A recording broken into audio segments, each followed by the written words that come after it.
Hi, my name is John Walsh with Logic Group, and this is the next episode of Questions of the Week.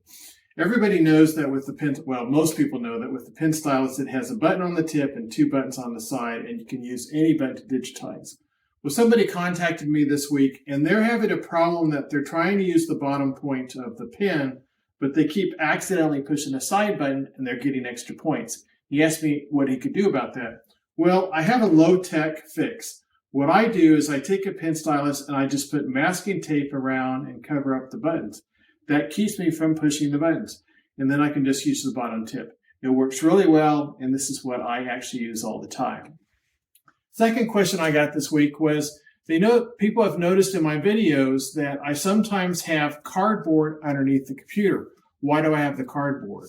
Well, the digitizing tablets are affected by magnetic fields. If a magnet comes close to the surface, it won't damage the board, but it will make it where the digitizing points are incorrect. Since computers have magnets in it, I just simply move the computer up a little bit so it's not directly on the board. The next question I got, somebody said they're using the cursor and they want to know how can they program the buttons using our software for different commands in the software. So I'm going to show that here real quick. Just come into the software and at the top menu, click the setup button.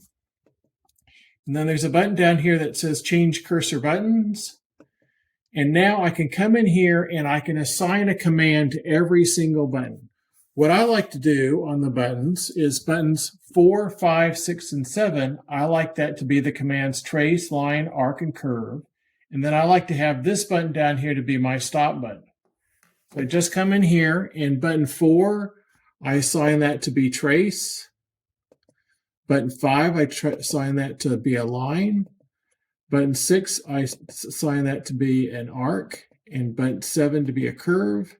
And then finally, button C in that corner of the cursor, I'm going to have that be my stop button.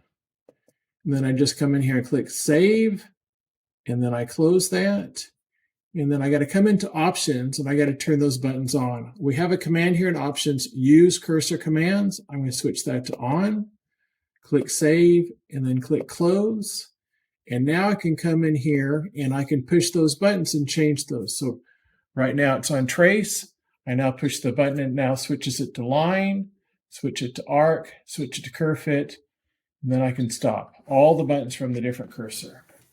My name is John Walsh. If you have any questions, please contact me. Thank you.